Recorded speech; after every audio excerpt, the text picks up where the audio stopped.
Nah, malam hari ini kita akan bahas mengenai armamentarium bedah mulut dan macam-macam pencabutan di bidang bedah mulut.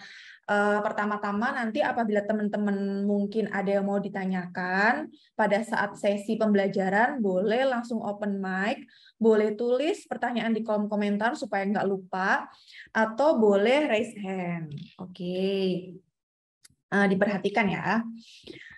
Nah, pertama-tama kita bahas armamentariumnya yang paling umum dan teman-teman harus tahu di luar kepala mengenai tang pencabutan atau nama lainnya adalah forceps. Jadi tang pencabutan ini dibedakan untuk di rahang atas maupun di rahang bawah dan di anterior maupun di posterior.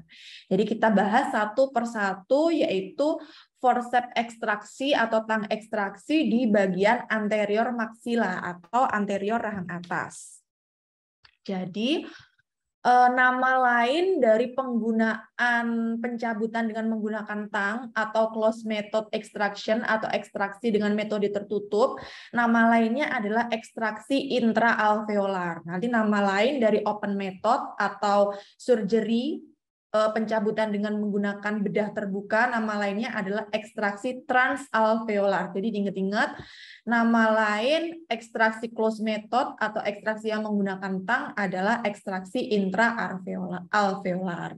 Nah, ekstraksi intraalveolar ini dilakukan dengan menggunakan forceps dan elevator. Elevatornya nama lainnya adalah Bain untuk elevator standar atau elevator lurus, atau bisa juga dengan menggunakan Cryer atau elevator dengan bentuk seperti huruf T.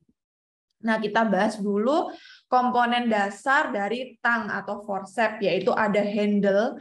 Handle itu adalah yang nantinya kita pegang dengan menggunakan tangan. Ini dipegang dengan menggunakan tangan dan akan diberikan tekanan selama ekstraksi. Jadi kalian menekannya itu adalah di bagian handle-nya.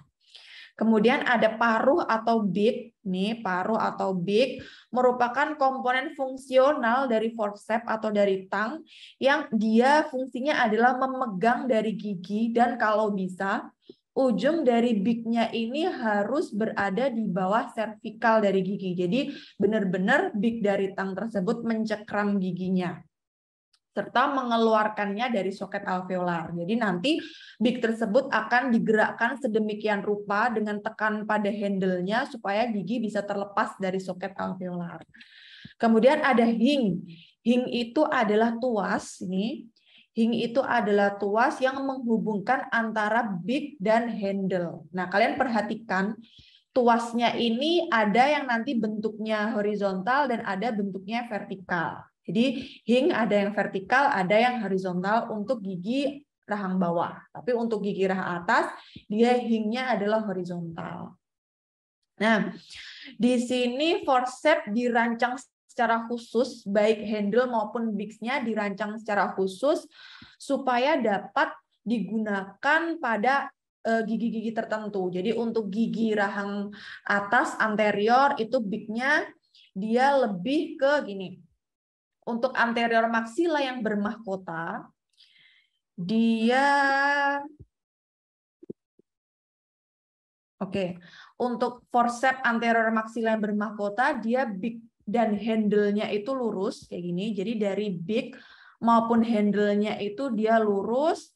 Kemudian kalian perhatikan ujung beak-nya di sini, ujung beak-nya dia terbuka dan ujung paruhnya itu tumpul. Jadi dia terbuka dan tumpul kayak gini itu untuk anterior maksila yang bermahkota. Jadi mahkotanya masih lengkap.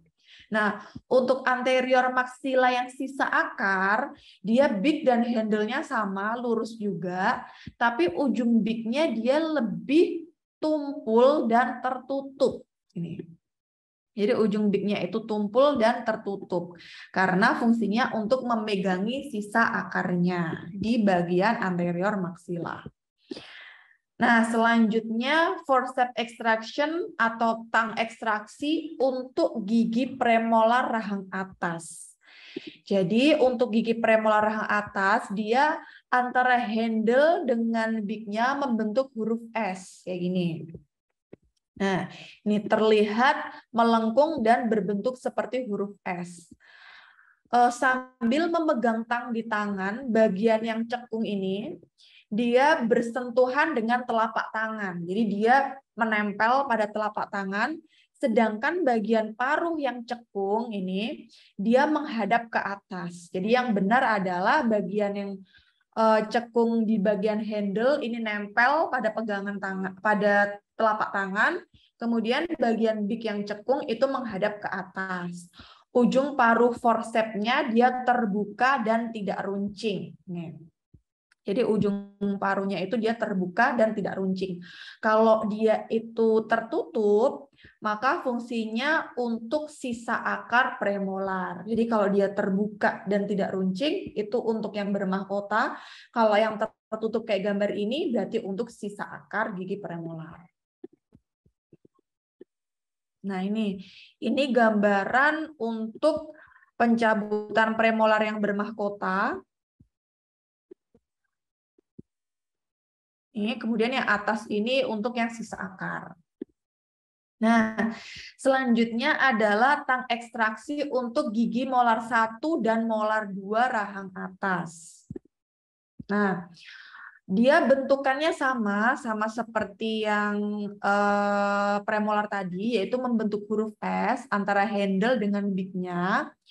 Cuma bedanya adalah dia ada desain runcingnya. Dan desain runcing ini fungsinya diletakkan di daerah akar bukal.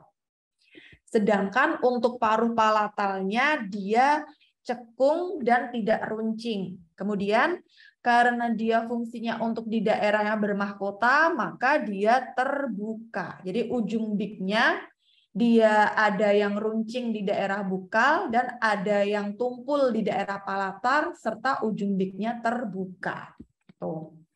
Nah, bisa teman-teman perhatikan di sini ketika yang runcing itu ada di sebelah kiri, maka digunakannya adalah untuk molar rahang atas sebelah kanan karena ujung yang runcingnya fungsinya terletak di bukal. Nah, ketika ujung runcingnya ada di sebelah kanan, maka fungsinya untuk gigi molar maksila sebelah kiri. Karena yang ujung runcingnya berada di daerah bukal. Gitu. Oke. Selanjutnya tang ekstraksi untuk maksila atau rahang atas molar ketiga. Bentukannya adalah bayonet.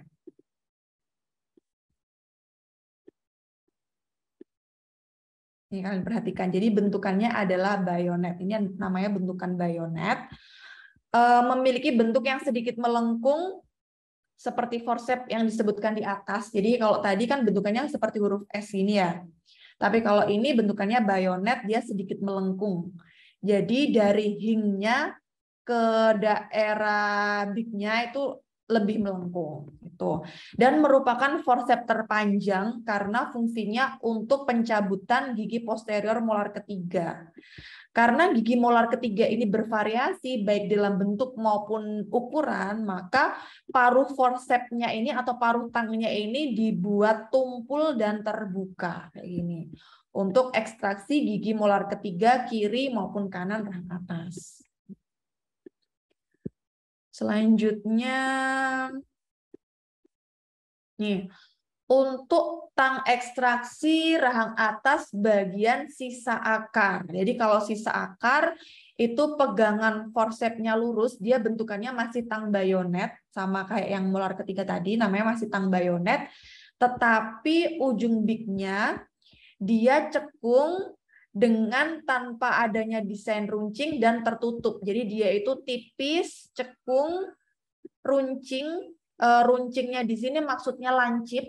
Dia tanpa desain runcing tapi lancip dan tertutup. Gitu. Jadi ujung beak-nya itu tertutup untuk pencabutan sisa akar maksila. Jadi prinsipnya gini, ketika beak-nya itu dia tertutup, maka fungsinya adalah untuk pencabutan sisa akar. Nah, selanjutnya nice to know aja untuk teman-teman semuanya, ada yang namanya forceps molar cohort maxillary atau nama lainnya adalah forceps tanduk sapi di daerah maksila. Dia untuk anatomi dari tangnya kalian perhatikan karena namanya tanduk sapi, maka dia ada bentukan yang runcing di daerah bukal dan ada bentukan yang runcing single, kayak runcingnya yang daerah bukal itu double, kalau yang single itu di daerah palatal itu lancip. Nah, ini ujung runcing yang fungsinya dia masuk ke trifurkasi akar gigi geraham. Terutama digunakan untuk ekstraksi gigi dengan mahkota yang rusak parah atau istilahnya adalah karies mangkok. Jadi karies ketika mahkotanya itu rusak parah dan tersisa dinding-dinding yang sangat rapuh. Oleh karena itu ketika kalian menggunakan tang pencabutan maksila yang seperti tadi yang berbentuk huruf S dan salah satu ujungnya runcing, maka rawan banget buat patah di daerah maksilanya. Oleh karena itu didesain khusus namanya forceps molar cow horn. Jadi bentukan tanduk sapi.